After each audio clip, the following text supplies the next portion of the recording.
आइए शुरुआत करते हैं देश के सवाल की। उत्तर प्रदेश में जैसे जैसे चुनाव नजदीक आ रहे हैं, यूपी में सियासत और तेज होती जा रही है। आने वाले चुनावों में कांग्रेस में जान फूंकने के लिए प्रियंका गांधी एक बार फिर से यूपी के दौरे पर हैं।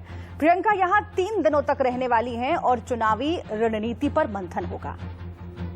आज दोपहर करीब 12 बजे प्रियंका गांधी लखनऊ एयरपोर्ट पर पहुंची, जहां कांग्रेस के कार्यकर्ताओं ने उनका फूल बरसाकर जोरदार स्वागत किया। कांग्रेस पार्टी जिंदाबाद के नारे लगाए।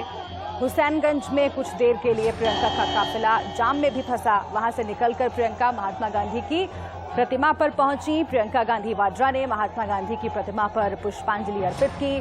फिर गांधी प्रतिमा के पास उत्तर प्रदेश में पंचायत चुनाव में हुई हिंसा और प्रदेश में जंगल राज और भय के माहौल के खिलाफ वो कुछ देर मौन बैठी रही। फिर वहां से प्रियंका प्रदेश कांग्रेस कार्यालय के लिए रवाना हो गई। तो ये 3 तस्वीरें हम आपको दिखा रहे हैं। कांग्रेस एक्शन मोड में है उत्तर प्रदेश चुनाव से पहले। ये 2 तस्वीरें आपके सामने। एयरपोर्ट पर किस तरीके से जोरदार स्वागत प्रियंका गांधी का हुआ और गांधी प्रतिमा पर मौन धारण कर बैठी प्रियंका गांधी। खासतौर से लॉ एंड ऑर्डर का मुद्दा उठाती हुई प्रियंका गांधी। उत्तर प्रदेश में संविधान को नष्ट किया जा रहा है, लोकतंत्र का चीरहरण हो रहा है। कल नरेंद्र मोदी जी प्रधानमंत्री जी यहाँ आए, उन्होंने 2 चीज कही है। सबसे पहले तो योगी जी को एक प्रमाण पत्र दिया कि कोरोना की दूसरी लहर में उन्होंने कितना अच्छा कार्य किया। दूसरी बात उन्होंने कही कि उत्तर प्रदेश में अब विकासवाद है। तो मैं पूछना चाहती हूं कि ये कैसा विकासवाद है। तमाम जिलों में प्रशासन धमकी दे रहा है सदस्यों को कि किसको वोट देना चाहिए। कहीं पे बम फूट रही है, कहीं पे आप हिंसा करा रहे हैं, गोली मरवा रहे हैं। क्या हो रहा है इस प्रदेश में? और क्या आप सोचते हैं कि जनता मौन रहेगी, विपक्ष मौन रहेगा, कोई कुछ नहीं कहेगा? इस तरह की जो अराजकता उत्तर प्रदेश की सरकार खुद फैला रही है, वो इसीलिए कर रही है क्योंकि ये पूरी तरह से नाकाम रही है। इधर बीजेपी भी लगातार चुनावी तैयारियों में जुटी हुई है। बीजेपी की प्रदेश कार्य समिति की बैठक में यूपी के सीएम योगी आदित्यनाथ ने आज विपक्ष पर जमकर वार किए। एसपी, बीएसपी और कांग्रेस को घेरते हुए सीएम योगी ने कहा कि उनकी सरकार ने प्रदेश में फैले भ्रष्टाचार को रोका है। साथ ही कोरोना काल में जब सरकार काम में लगी हुई थी तब विपक्ष नकारात्मकता फैला रहा था। सुन लीजिए। क्या किया है आजादी के बाद आने वाली इन सरकारों ने? एक विपक्षी दल जो आज चिल्लाते हैं, इनसे पूछा जाना चाहिए कि आजादी के बाद इन लोगों ने क्या किया। 1947 में जब देश आजाद हुआ था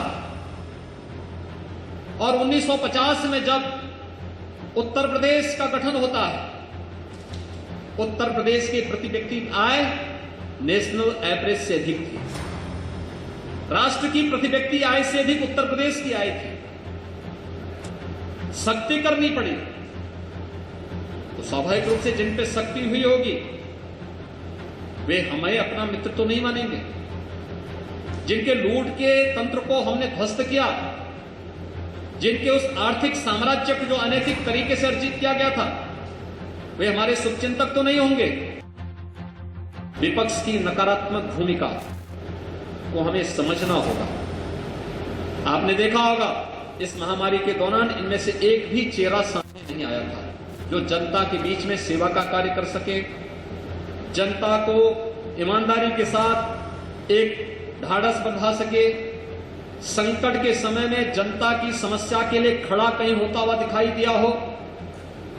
वहां पर सरकार थी, संगठन था, भारतीय जनता पार्टी या विचार परिवार के कार्यकर्ता के अलावा कोई भी राजनीतिक दल उस दौरान जनता की सेवा के लिए नहीं था। नकारात्मकता जरूर, कोई वैक्सीन के बारे में नकारात्मकता पैदा कर रहा था, कोई कोरोना को और पैनिक बनाने का कार्य कर रहा था, लोगों में भय और दहशत का माहौल पैदा करने का प्रयास कर रहा था और ये बीमारी की भयावहता को बढ़ा चढ़ा करके प्रस्तुत करके प्रत्येक नागरिक के जीवन के साथ खिलवाड़ करने की जो कुत्सित चेष्टा हो रही थी, इन सबको हमें समझना होगा।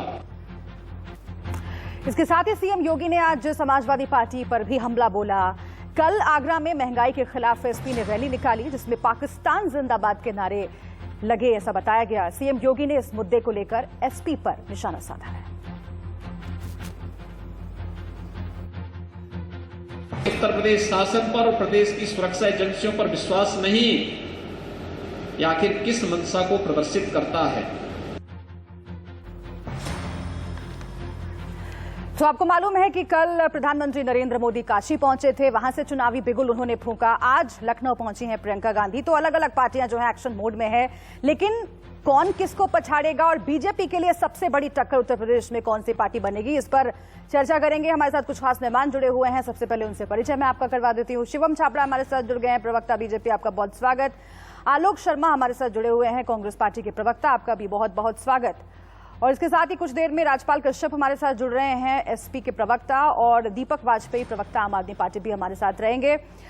शुरुआत मुझे आपसे करने दीजिए आलोक शर्मा जी, और सबसे पहले तो आपके कॉन्फिडेंस की दाद देने दीजिए मुझे, क्योंकि कांग्रेस पार्टी इलेक्शन से 6 महीने पहले एक्शन मोड में नजर आ रही है। प्रियंका गांधी पहुंची हुई है 3 दिन के लिए लखनऊ, लेकिन लखनऊ पहुंची है 18 महीने बाद, और आप लोग कह रहे हैं कि आप बीजेपी को टक्कर देंगे, फिर से एक बार रिवाइव करेंगे, कांग्रेस पार्टी को जिंदा करेंगे, जो कि लगातार धीरे धीरे उत्तर प्रदेश में ढलान की तरफ चली गई। पूरे देश में यही स्थिति लग रही है, लेकिन कॉन्फिडेंस की तो दाद देनी पड़ेगी। हालांकि आपके विरोधी कह रहे हैं, खासतौर से बीजेपी कह रही है कि बहुत देर हो चुकी है, क्योंकि हमेशा आप लोग देर से जागते हैं, 6 महीने पहले जागे हैं, अब कोई फायदा नहीं है। आलोक शर्मा जी, मुझे लगता है बीजेपी क्या कहती है, पार्टी क्या कहती है, कांग्रेस पार्टी को देना नहीं। हमारी 35 वर्षों से सरकार नहीं है, और यूपी के अंदर जो हालत है आज, उसके लिए तमाम यही दल वहां पर जो जिम्मेदार दल हैं। पिछले 18 महीनों में कौन कहां गया वो बहुत ज्यादा इंपॉर्टेंट नहीं है। कारण उसका यह है कि कोरोना काल जिस तरह से रहा और जिस तरह से तमाम चीजें रही, और प्रभारी हैं वो वहां की अध्यक्ष नहीं है। लल्लू जी और तमाम हमारा एक एक कार्यकर्ता जो है उत्तर प्रदेश के अंदर गली गली में हमने जनता की सेवा की है। जो काम हमें करने चाहिए थे विपक्ष के नाते, वो हमने किए हैं। प्रियंका जी ने मीडिया के माध्यम से, आप लोगों के माध्यम से तमाम वो विषय जो उत्तर प्रदेश से जुड़े हुए हैं वो सभी उठाए हैं। आप देखिए, हाथरस से लेकर महंगाई से लेकर तमाम विषयों पर अगर कोई मुकर रहा है तो वो मात्र प्रियंका गांधी जी रही हैं। आप देखिए, क्या कोई भी एक बयान बहन मायावती जी का या बाकी लोगों का जो बीजेपी से अंदर खाने हाथ मिलाए हुए हैं, उनका कोई बयान नहीं आया है। जहां तक बात है कि क्या रहेगा, मुझे लगता है उत्तर प्रदेश की जनता अब हिंदू मुसलमान और भारत पाकिस्तान के फेर में नहीं पड़ेगी। जिस तरह से ठगा गया है उत्तर प्रदेश की जनता को, आज भी उत्तर प्रदेश के मुख्यमंत्री जो 4.5 वर्ष से मुख्यमंत्री हैं, वो कांग्रेस को कोसने के अलावा कोई उनके पास काम नहीं है। भाई आप अपनी उपलब्धियां गिनवाइए ना, आपने क्या किया है।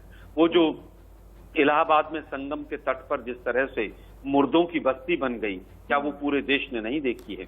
जिस तरह से मुर्दे गंगा के किनारे दफनाए गए, जिस तरह से पूरे विश्व में मीडिया ने हमारी बदनामी हुई, क्या आपने नहीं देखा? वो मुझे लगता है कि आज उत्तर प्रदेश का किसान हो, गरीब हो, व्यापारी हो, सब कोरोना की मार को झेल रहे हैं। कोरोना में जितने घोटाले उत्तर प्रदेश में हुए हैं, कहीं पर नहीं। ये सब सवाल लेकर मैं जाऊंगी शिवम छाबड़ा जी के पास, लेकिन एक सवाल आपसे और करना है आलोक शर्मा जी।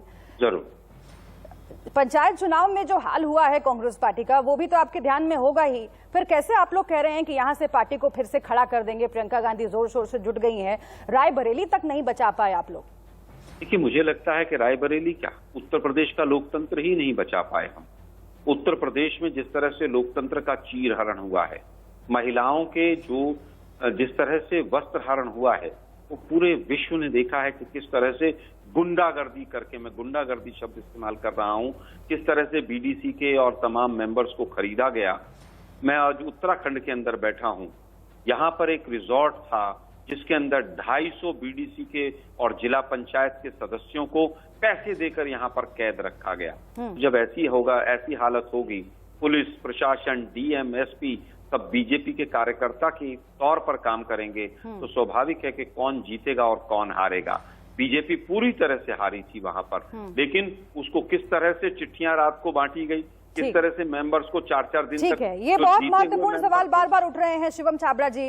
एक तो जवाब दीजिए कि लगातार अब जो पार्टियां हैं आपके विरोध में, वो सड़क पर उतर रही हैं और ये अच्छा संकेत नहीं है कम से कम बीजेपी के लिए, क्योंकि सड़क पर उतर करके वो उन मुद्दों को उठा रही हैं जो सीधे जनता से जुड़े हुए हैं, चाहे वो समाजवादी पार्टी हो, चाहे वो कांग्रेस पार्टी हो। समाजवादी पार्टी ने कल बड़ा प्रदर्शन लखनऊ में किया था, आज कांग्रेस पार्टी को हम देख रहे हैं सड़कों पर प्रियंका गांधी के नेतृत्व में। और सवाल आपसे लॉ एंड ऑर्डर को लेकर पूछा जा रहा है। अपने आज मौन धारण के बाद प्रियंका गांधी ने प्रेस को संबोधित किया और ये कहा कि यूपी में संविधान पर वार हो रहा है, लोकतंत्र खत्म करने के लिए पुलिस प्रशासन का इस्तेमाल किया जा रहा है। जवाब दीजिए। और यही बात यहाँ पर आलोक जी भी कह रहे हैं। है कम से कम उत्तर प्रदेश पक्ष आज प्रियंका गांधी जी वर्ष बाद उत्तर प्रदेश हमारी चुनाव लड़ा जा रहा है, तो आप कल्पना कर सकते हैं कि कांग्रेस पार्टी की कुछ जमीन पर नहीं है। इस बात को आप दावे से मैं कह सकता हूँ, तो मुझे लगता नहीं कि उसमें बहुत उनके दावों में बहुत करना। अब चूंकि वो गई है तो निश्चित रूप से उनको विषय उठाना था। उन्होंने कहा ठीक है आज लॉ एंड ऑर्डर में बातचीत कर लेते हैं, तो उनको उनके राजनेता ने कहा और आगे बदल में बोल दीजिए, उन्होंने बोल दिया। तो राजस्थान से जो विषय कांग्रेस पार्टी उठा रही है उसका कोई जनमानस से, स्थानीय लोगों से कोई लेना देना नहीं है। केवल कागजी और मीडिया में रहने के लिए इस प्रकार की बयानबाजी कांग्रेस पार्टी नहीं कह सकता। दूसरा विषय लॉ एंड ऑर्डर का कहा, तो आलोक जी को तो कहने का अधिकार ही नहीं है किस अधिकार से कांग्रेस पार्टी इस प्रकार के आरोप लगा रही है। भैया वो तो वो उस पार्टी के नेता है, उस पार्टी के लोग हैं जिन्होंने समाजवादी पार्टी के साथ मिलकर के गुंडों की, बदमाशों की और कह सकते हैं जो हिंसा फैलाते हैं उनकी सरकारें चलाई हैं। तो किस मुंह से और किस अधिकार से उस प्रकार आरोप लगाते हैं, मेरी समझ से बाहर है निश्चित रूप से। और मैं ये बात आपको दावे से कह सकता हूँ, और मैं नहीं, मुझे लगता है उत्तर प्रदेश का प्रत्येक नागरिक इस बात को बहुत जिम्मेदारी से, बहुत दावे से, बहुत कन्विक्शन से कह सकता है कि आदरणीय योगी जी के नेतृत्व में उत्तर प्रदेश का प्रशासन, शासन और लॉ एंड ऑर्डर जिस प्रकार से ठीक हुआ है, शायद आज तक इतिहास से तो उत्तर प्रदेश के अंदर में किसी पार्टी की सरकार रही हो, तो आप कल्पना करिए कि बहुत भगवान भरोसे रहा। तीसरी बात उन्होंने कही कि अभी मतलब एक बड़ी हर्षास्पद लगी, उन्होंने मायावती जी पर तुरंत टिप्पणी कर दी कि कहीं उसको दिखाई नहीं दे रहे, अखिलेश बाबू पर क्यों नहीं बोलते। भाई ये तो वो दल है जो सही मायने में साइकिल का भी साथ दे चुके हैं और हाथी की भी सवारी कर चुके हैं। ठीक है, राजपाल कश्यप जी हमारे साथ जुड़े हुए हैं, हम उन्हीं से पूछ लेते हैं कि अभी भी आप लोग असमंजस में हैं क्या, क्योंकि एक दूसरे पर खुलकर वार नहीं कर रहे। ठीक है, मैं आती हूँ आपके पास, आती हूँ सर आपके पास, शिवम छाबड़ा जी आती हूँ आपके पास। लेकिन राजपाल कश्यप भी हमारे साथ समाजवादी पार्टी की ओर से जुड़े हुए हैं। अखिलेश यादव तो कश्यप जी कह चुके हैं कि हम गठबंधन नहीं करेंगे किसी बड़ी पार्टी से, अनुभव ठीक नहीं रहा है, छोटी छोटी पार्टियों को आगे लेकर चलेंगे। लेकिन होगा कैसे? जैसा कि शिवम छाबड़ा जी कह रहे हैं कि अंदर खाने कहीं ना कहीं आप लोगों को पता तो है कि साथ लिए बिना बीजेपी का मुकाबला नहीं हो सकता है। आप लोग लगातार कहते रहे कि आप ही हैं जो बीजेपी को टक्कर दे सकते हैं उत्तर प्रदेश के अंदर इन चुनावों में। लेकिन आज प्रियंका गांधी ने बिगुल फूंका है, न सिर्फ बीजेपी को चुनौती दी है बल्कि एक चुनौती आप लोगों के लिए भी है, जो कि लगातार कह रहे हैं कि हम ही हैं जो हैं बीजेपी के खिलाफ। देखिए सुब्रा जी, अब ये बीजेपी तो घमंड में है, के नशे में चूर है। इन्हें लगता है अब कोई दूसरा नहीं आ सकता, न कोई जीत सकता। इन्हें नहीं मालूम यही कांग्रेस है, इसका भी घमंड उत्तर प्रदेश और देश की जनता ने ठीक किया, और यही बीजेपी है, इसका भी घमंड ठीक करने का काम करेगी। और जनता ने सीधा संदेश अभी पंचायतों में दे दिया। इसी से तो बौखलाई हुई बीजेपी सरकार ने डेलीगेट के चुनाव, जो जिला पंचायत अध्यक्ष और ब्लॉक प्रमुखों के चुनाव किस तरीके से अपहरण करने का, लोकतंत्र का अपहरण करने का काम किया, और पुलिस कप्तानों, कोतवालों के माध्यम से महिलाओं की इज्जत, आबरू, चीर हरण तक कराने का काम किया। और ये उत्तर प्रदेश में तो बीजेपी तो गुंडागर्दी कर रही है। अब गुंडागर्दी इससे बड़ा गुंडा कोई नहीं, लेकिन इसकी गुंडाई 2022 में जनता ठीक करेगी। और माननीय अखिलेश यादव जी का मुकाबला अब उत्तर प्रदेश में किसी से है नहीं। उत्तर प्रदेश की जनता इंतजार कर रही है माननीय अखिलेश यादव जी का, क्योंकि जितना साफ सुथरा, ईमानदार और जो कार्यशैली और उनके जो काम विकास के, उनका मुकाबला अभी तक कोई कर नहीं पाया है। और जो उन्होंने बीजेपी सरकार संकट काल में कहा थी, कोरोना काल में, यही प्रधानमंत्री जी ने आके उत्तर प्रदेश में एक बार भी ये एनालिसिस नहीं किया कि उत्तर प्रदेश के हालात क्या है। वो आके योगी जी की तारीफ कर रहे हैं, योगी जी बीजेपी के कार्यकर्ताओं और नेताओं की तारीफ कर रहे हैं कि कोरोना काल में सबसे ज्यादा मदद की। ये तो उन लोगों पे जगह पे नमक छिड़कने का काम कर रहे हैं जो ऑक्सीजन से तड़प तड़प के मरे, दवाई नहीं मिली, बेड नहीं मिला, और कई तो बीजेपी के नेता विधायक मिनिस्टर भी पत्र लिख रहे थे। अब इनमें झूठ कौन बोल रहा है, कोई विधायक बोल रहा है या मिनिस्टर बोल रहा है या योगी जी बोल रहा है या मोदी जी बोल रहे हैं। तो देखिए वर्तमान में उत्तर अभी 15 तारीख को समाजवादी पार्टी का ऐतिहासिक दावा था, उसमें सीधा स्पष्ट होगा कि उत्तर प्रदेश में कोई जा सकता है बीजेपी को यही बात यही आप लोग बार बार कह रहे हैं। लेकिन आलोक शर्मा जी देखिए, आप तो बहुत ही सॉफ्ट हैं समाजवादी पार्टी को लेकर के। आप जैसा कि शिवम छाबड़ा जी कह रहे हैं कि कुछ भी बोलने से बच रहे हैं समाजवादी पार्टी अखिलेश यादव के खिलाफ, लेकिन ना अखिलेश यादव ना समाजवादी के पार्टी के प्रवक्ता को लिहाज कर रहे हैं। ये तो कह रहे हैं कि जनता ने कांग्रेस को भी सबक सिखाया था, बीजेपी को भी सबक सिखाएगी, और अगर कोई टक्कर दे सकता है तो हम हैं, कोई नहीं है टक्कर में। आलोक शर्मा जी। बिल्कुल, इसमें कहीं कोई दो राय नहीं है। जनता सब कुछ समझती है और काठ की हांडी बार बार नहीं चढ़ती है। बीजेपी की हांडी चढ़ गई है एक बार। नहीं तो वो तो कह रहे हैं कि कांग्रेस को भी सबक सिखाया है। समाजवादी पार्टी के प्रवक्ता ये कह रहे हैं कि कांग्रेस को पहले सबक सिखाया, बीजेपी को सबक सिखाएगी। मैं समझता हूँ उत्तर प्रदेश की जनता आज समझ रही होगी स्वयं कि पिछले 35 वर्षों से जब से कांग्रेस गई है कितने उद्योग लगे हैं, कितनी बेरोजगारी बढ़ी है और क्या हालात हुए हैं। तो उत्तर प्रदेश की जनता स्वयं समझेगी। आप हिंदू मुसलमान और जातिवाद की राजनीति करके आप सत्ता हथिया सकते हैं, लेकिन आप विकास नहीं ला सकते। एनडी तिवारी जी के समय में जो विकास था, पर कैपिटा इनकम थी, और आज जो हालात हैं उत्तर प्रदेश की जनता तय करेगी। जहां तक बात है कौन किसकी सवारी और किसने किससे हाथ मिलाया, शायद मेरे बीजेपी के प्रवक्ता साथी भूल गए। उन्होंने मायावती जी के साथ सरकार बनाई, हमने नहीं बनाई। उन्होंने सपा के साथ भी सरकार बनाई, हमने नहीं बनाई। उन्होंने किसी को नहीं छोड़ा, राजभर हो चाहे कोई हो। और अब इनके नए पार्टनर आ गए हैं, वो ओवैसी साहब हैं। ओवैसी साहब आके हिंदू मुसलमान करेंगे और बीजेपी उसका प्रत्युत्तर देगी। ओवैसी साहब आकर चैलेंज करेंगे योगी साहब को, और योगी साहब तुरंत ही एनआई को बुलाकर बाइट देंगे कि मुझे चैलेंज स्वीकार है। अरे आप ओवैसी साहब को क्या समझते हैं, क्यों चैलेंज स्वीकार करते हैं आप? ताकि हिंदू मुसलमान की नींव डल सके। हम पूछते हैं आप ऑक्सीजन के लिए चैलेंज स्वीकार कीजिए ना। आप इतना बड़ा किसान आंदोलन है जिसमें सबसे ज्यादा प्रभावित उत्तर प्रदेश है, खासतौर पर पश्चिमी उत्तर प्रदेश है, आप वो चैलेंज स्वीकार कीजिए ना। बेरोजगारी दर में सबसे नीचे ये जो आपने सवाल उठाया उसको लेकर मैं शिवम छाबड़ा के पास जाना चाहती हूँ। दरअसल ठीक है, इसमें एक और मैं ऐड कर देती हूँ। अच्छा, इसमें एक और बात ऐड करनी जरूरी है क्योंकि असदुद्दीन ओवैसी की बात आ रही है और ये कहा जा रहा है कि वो आएंगे, हिंदू मुसलमान होगा और उसके बाद बीजेपी को फायदा होगा। यहाँ तक कि ओवैसी साहब ऐसे ऐसे बयान दे रहे हैं, उन्होंने कह दिया कि लैला मजनू का रिश्ता है, मजनू हो गए हैं योगी जी और हमें लैला की तरह पसंद करते हैं, इसलिए हर इंटरव्यू में हमारा नाम लेते हैं। आखिर इस तरह के बयान अगर आ रहे हैं तो इसके पीछे का क्या मायने हैं, ये समझने की कोशिश करें। एक छोटे से ब्रेक के बाद, एक ब्रेक का वक्त हो गया, आप लोग बने रहिएगा हमारे साथ, वापस लौटेंगे और इस चर्चा को आगे बढ़ाएंगे। आखिर कौन किसके साथ है उत्तर प्रदेश में और बीजेपी को कौन दे सकता है टक्कर, इसी पर हो रही है चर्चा। एक छोटा सा ब्रेक, आप रहिएगा हमारे साथ। देश का सवाल देख रहे हैं आप, और उत्तर प्रदेश के विधानसभा चुनाव से पहले कौन सी पार्टी किस तरह की तैयारी कर रही है और किस तरफ आगे बढ़ रही है। बीजेपी को चुनौती देने के लिए कौन सी विरोधी पार्टी, विपक्षी पार्टी सबसे मजबूत अपने आप को बना पाती है, इसी पर हम चर्चा कर रहे हैं। कुछ खास मेहमान हमारे साथ जुड़े हुए हैं। दीपक वाजपेयी भी अब हमारे साथ आ गए हैं, प्रवक्ता हैं आम आदमी पार्टी के। और इस हिस्से की शुरुआत में दीपक जी आपके साथ ही करती हूँ क्योंकि चर्चा लगातार चल रही है और कल समाजवादी पार्टी, आज कांग्रेस सड़कों पर है।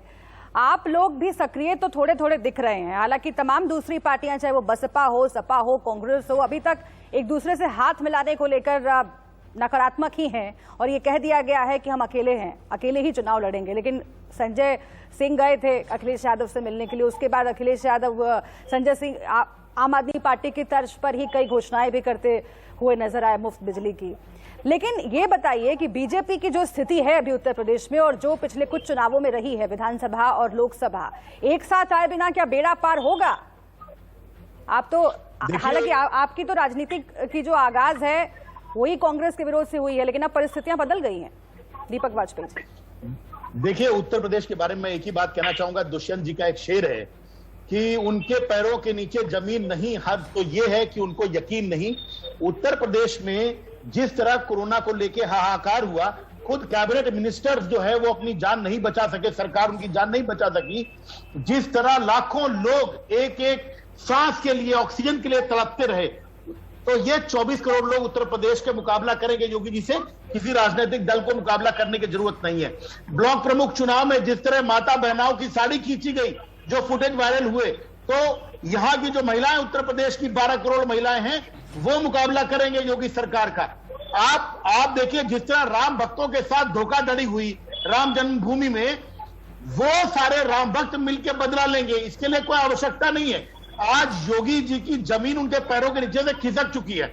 और जहां तक रही संघर्ष की बात, आपने देखा होगा, ये तो उत्तर प्रदेश में जो बीजेपी विरोधी पार्टियां हैं वो भी जानती हैं कि जमीन पर उतरे बिना कुछ होगा नहीं। ये कह करके कि जनता लड़ लेगी ये लड़ाई, ये कह के कुछ होगा नहीं, जमीन पर उतरना पड़ेगा। इसलिए समाजवादी पार्टी भी उतर रही है और हम कांग्रेस पार्टी को भी देख रहे हैं। उधर बीजेपी है, दीपक जी, बीजेपी 15 मंत्री हैं कैबिनेट में अभी, जो कि उत्तर प्रदेश से ताल्लुक रखते हैं, यहाँ से सांसद हैं। तो वहां से जब एक के बाद एक कदम उठाए जा रहे हैं और पासे फेंके जा रहे हैं, तो आप सिर्फ ये कह दीजिएगा कि कोई दल को लड़ने की जरूरत नहीं है, तो हो जाएगा क्या? सुनिए जी, नहीं, दोनों का सवाल का जवाब दे रहा हूं। हाँ। पूरे प्रदेश में आम आदमी पार्टी जिस तरह संघर्ष कर रही है, हमारे सांसद संजय सिंह जी के खिलाफ 14 मुकदमे दर्ज करने पड़े योगी जी को। देशद्रोह समेत यही बताता है कि हम कितने सक्रिय हैं। हमारी बेरोजगार यात्रा चल रही है। हमने जिस तरह एक एक जिले में संघर्ष किया है, वो किसी से छिपा हुआ नहीं है। तो आज अगर उनको डर लग रहा है तो हमसे, और मैं बता दूं कि भारतीय जनता पार्टी के 300 सांसद दिल्ली में लगे हुए थे। नतीजा आपके सामने है। इस चुनौती के लिए हम तैयार हैं और जनता तैयार है। आपने देखा होगा अभी मई में चुनाव हुए थे, जिला पंचायत सदस्यों के, और भारतीय जनता पार्टी को हार का मुंह देखना पड़ा था। इसके बाद उन जिला पंचायत सदस्यों से जोर जबरदस्ती दी, इन्होंने जिला पंचायत अध्यक्ष के चुनाव बेशक जीत गए हो, लेकिन क्या वजह है कि मई के चुनाव में इनको हार का मुंह देखना पड़ा। केवल 3050 सीटों में से केवल 543 सीटें मिली थी। ठीक है, फिर से एक बार लॉ एंड ऑर्डर का सवाल लेकर आए हैं दीपक वाजपेयी जी। और शिवम छाबड़ा जी, मैं आपके पास आती हूँ। दीपक वाजपेयी जो कह रहे हैं उसका जवाब दीजिए। और इसके साथ ही डिबेट के पहले हिस्से में जब हम बातचीत कर रहे तो ये कहा जा रहा था, कांग्रेस प्रवक्ता आलोक शर्मा जी ने बोला कि हिंदू मुसलमान करना चाहते हैं आप। और देखिए ओवैसी साहब के भी ऐसे बयान आ रहे हैं जिसका जिक्र मैंने किया। तो इस तरह के बयान जब आ रहे हैं कि योगी जी को बहुत प्रेम है और वो हर इंटरव्यू में ऐसे नाम लेते हैं जैसे मैं लैला वो मजनू है, तो आखिर ये क्या समझा जाए? क्या खिचड़ी पक रही है? क्या आप लोग ये चाहते हैं कि ये सब करके फिर मसला भटका दिया जाए? बात तो ये है कि ओवैसी साहब का एंगल आलोक बाबू लेकर के हम तो लेते हुए, तो आप कल्पना करिए कि उनको उत्तर प्रदेश के चुनाव में कौन लॉन्च कर रहा है कि आपकी डिबेट निश्चित हो जाता है। मुझे कहने की आवश्यकता नहीं। अब लैला मजनू कहते हैं, क्या कहते हैं, मैं तो ओवैसी साहब को मुझे लगता है उत्तर प्रदेश के अंदर बहुत अहमियत नहीं देता हूँ। मुझे नहीं लगता उनका कोई बहुत वर्चस्व है। आप जो सरकार की कोई एक कार्यशील सरकार को सरकार का भी अपॉर्चुनिटी दे। दूसरी बात, अभी हमारे दोस्त वाजपेयी जी बोल रहे हैं, जी दीपक भाई ने बोला कोरोना काल। मैं उनको बता देता हूँ कि WHO के अंदर WHO ने वास्तव में कोरोना काल में जिस प्रकार से उत्तर प्रदेश की सरकार ने काम किया, इस तरह से उसको भूल जाते। और पैंडेमिक स्थिति है। आपने तो आप कल्पना करिए कि सरकार के 2 मंत्री बेचारे चले गए, उस पर भी आपने टिप्पणी करने से आप बात किया। ये दुखद है। ऐसी टिप्पणी करने से बचना है। आपने कहा अयोध्या पर दूध का दूध पानी कर दिया। उनके लैंडलॉर्ड ने दूध का दूध पानी कर दिया। जो बोर्ड था आपके आराम शनाप आरोप, आपके खुद के कागज जो है वास्तव में रायकाई हो गए। तो आपने कौन सा आरोप स्टैंड किया, इसका तो जवाब दे दीजिए।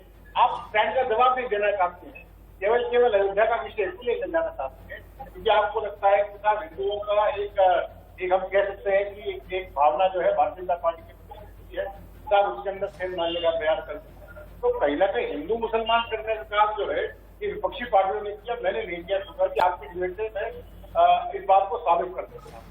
आपने कहा कि दिल्ली के अंदर, अब आप मैं दीपक भाई से पूछना चाहता हूँ, 2 दिन पहले, अगर शिवराज जी दिल्ली में आप रहती हैं, 2 दिन पहले जल भराव की स्थिति आपने देखी। अगर आप जाम में नहीं बची तो निश्चित आपका कोई सगा संबंधी पता होगा।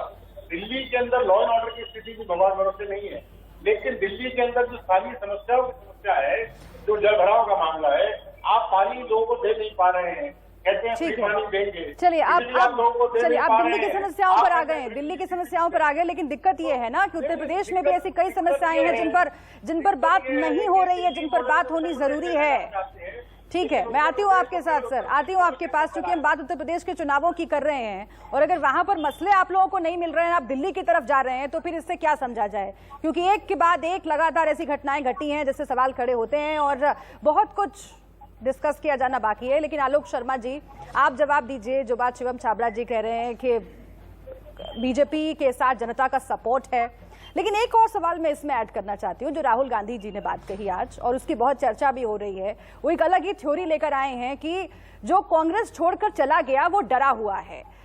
आखिर ये कौन सी थ्योरी है? क्या ये हर काल, हर परिस्थिति, हर पार्टी के लिए, हर सत्ताधारी पार्टी के लिए सटीक बैठती है, या फिर अभी राहुल गांधी को लग रहा है कि अब करें तो करें क्या? क्योंकि जितिन प्रसाद, ज्योतिरादित्य सिंधिया जैसे लोग जब छोड़ के चले गए, हेमंत बिस्व शर्मा वहां मुख्यमंत्री बन गए, तो क्या बयान दें? तो अब वो कह रहे हैं कि सब डरे हुए हैं और संघी हैं। जवाब दीजिए आलोक शर्मा जी। नहीं, उन्होंने ऐसा नहीं बयान दिया है। उनका बयान था कि मजबूत लोग कांग्रेस के साथ रहें, और ये सच है। जिन लोगों को सत्ता की भूख है वो कमजोर लोग हैं। जो कुकर्मी सरकार का विरोध नहीं कर सकते हैं वो डरपोक हैं। जो राफेल की बात नहीं कर सकते हैं, बीजेपी के गोद में जाके बैठ जाते हैं, वो डरपोक हैं। जो एमएलए खरीद फरोख्त में बीजेपी का साथ देते हैं वो डरपोक हैं, और उनका कोई स्थान बीजेपी के अंदर नहीं है। इसमें कहीं कोई गलत बात नहीं है, बिल्कुल सही बात है। अब बात आती है कि कौन किसके साथ है। देखिए, साथ तो हिटलर के भी बहुत लोग थे। सत्ता चली जाती है तो पता चलता है कौन कितना बलवान है। ये वही योगी आदित्यनाथ हैं जिन पर दर्जनों मुकदमे अपने हैं, और पहले मुख्यमंत्री हैं जो अपने मुकदमों के लिए कोर्टों में लड़ाई लड़ रहे हैं सरकार को ढाल बना के। ये वही आदित्यनाथ जी हैं जो संसद में खड़े होकर रो रहे थे आंसुओं से। खैर, आज मैं उस विषय पर नहीं जाना चाहता। आज तो पूरा उत्तर प्रदेश स्मार्ट सिटी बन गया है। पूरी दिल्ली में हम देख रहे हैं बड़े बड़े होर्डिंग लग रहे हैं, क्योंकि वो योगी आदित्यनाथ साहब के मामा जी के घर के पैसे हैं ना, टैक्सपेयर्स के पैसे तो हैं नहीं।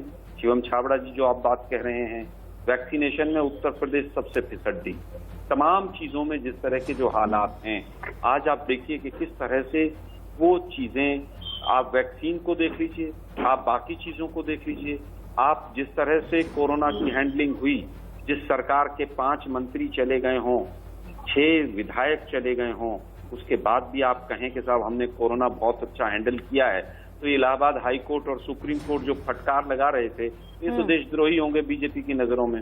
आज हालत यह है कि 20 लाख से ज्यादा लोग उत्तर प्रदेश में कोरोना से मौत के मुंह में चले गए। उसके बावजूद ये लोग कह रहे हैं बहुत अच्छा हो गया, WHO ने ऐसा कह दिया, वैसा कह दिया।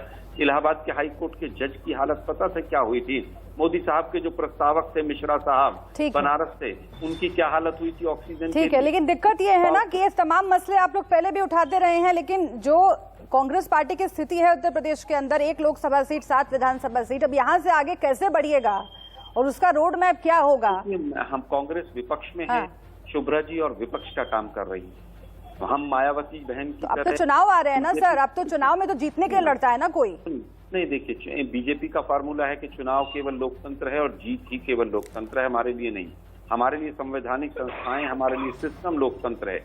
आज जिस तरह से तमाम संवैधानिक संस्थाओं को जीरो कर दिया उत्तर प्रदेश में, तो ये पूरे उत्तर प्रदेश की जनता देख रही है। आपकी बात से क्या ये समझा जाए कि आप पहले ही हार मान चुके हैं और कह रहे हैं कि जीतने के लिए हम लड़ ही नहीं रहे हैं, जीतने के लिए लड़ना बीजेपी का काम है? मैंने नहीं कहा कि चुनाव केवल जीतने के लिए लड़ा जाता है। मैं इसके खिलाफ हूँ।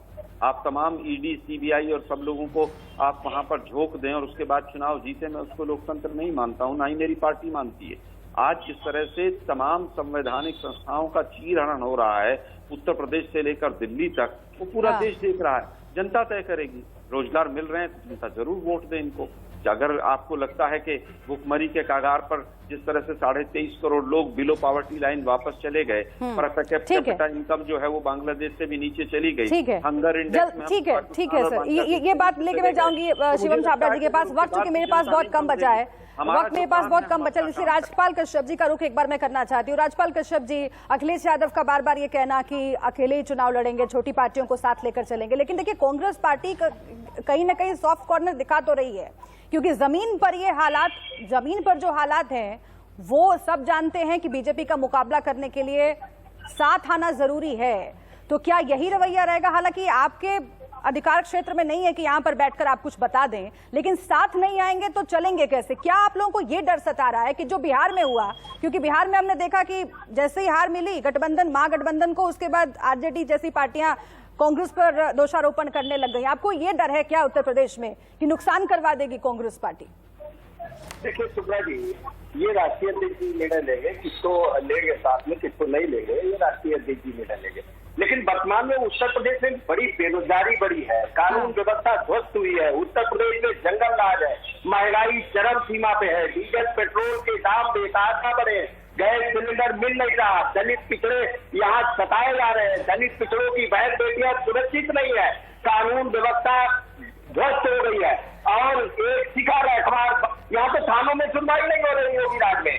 शिखा रखवार अपने बेटे की गुमशुदगी के FIR लिखाने बांदा में गई थी और उसकी FIR नहीं लिखी गई, और क्योंकि वो निषाद। शिवम छाबड़ा जी, आप मुस्कुरा रहे हैं सर, और देखिए मुस्कुरा रहे हैं आप तो जनता आपसे सवाल पूछेगी कि विपक्ष होने के नाते अगर समाजवादी पार्टी के प्रवक्ता कुछ परेशानियां गिनवा रहे हैं तो आप मुस्कुरा क्यों रहे हैं? शिवम छाबड़ा जी, क्योंकि परेशानियां हैं, इस बात से इनकार नहीं किया जा सकता। आज उत्तर प्रदेश में जंगल राज है और आज नीट में दलित पिछड़ों का आरक्षण छीना जा रहा है, आरक्षण खत्म किया जा रहा है, नीट में बैकवर्ड के लोगों को जाति बनने से रोका जा रहा है। अच्छा, आप दोनों एक साथ बोलेंगे तो किसी की आवाज नहीं जाएगी। वक्त मेरे पास बहुत ही कम बचा है। मैं चाहती हूँ कि अंत में दीपक वाजपेयी जी आप जवाब दें, क्योंकि बीजेपी ये कह रही है कि दिल्ली में 2 दिन बारिश होती है तो वहां पर जल जमा हो जाता है, लोगों का बाहर निकलना मुश्किल हो जाता है। आप बात करने चले उत्तर प्रदेश की। दीपक वाजपेयी जी जल्दी से जवाब दीजिए, छोटा सा। शुभ्रा जी, मैं तो यही कहूंगा कि भारतीय जनता पार्टी भी उन्हीं मुद्दों पर चुनाव लड़े जिन पे हम लड़ते हैं। वो कहे कि अगर उत्तर प्रदेश में सरकारी स्कूल की स्थिति सुधरी है तो हमें वोट देना, वरना मत दो। अगर सरकारी अस्पतालों की स्थिति सुधरी है तो वोट दो, वरना मत देना। अगर सड़क गड्ढा मुक्त हुई है तो वोट देना, वरना मत देना। अगर इस चैलेंज के साथ ठीक है, ये अच्छी बात यह है कि यहाँ पर तमाम जो पार्टियां बैठी हैं, जो प्रवक्ता बैठे, उनमें एक मत इस बात को लेकर के कि जनता से जुड़े हुए मुद्दों पर चुनाव होना चाहिए। लेकिन दिक्कत यही है कि यही हो नहीं पाता है। उत्तर प्रदेश चुनाव से पहले आप देखिए कैसे समीकरण बनते बिगड़ते हैं राजनीतिक पार्टियों के बीच में और कैसी बयानबाजियां होती है, ये देखना भी बाकी है। बहुत शुक्रिया आप सभी का हमसे बातचीत करने के लिए और इस चर्चा में शामिल होने के लिए। एक छोटे से ब्रेक का यहाँ पर वक्त है, लेकिन तमाम अहम खबरें इंडिया न्यूज पर लगातार जारी हैं। आप बने रहिएगा हमारे साथ।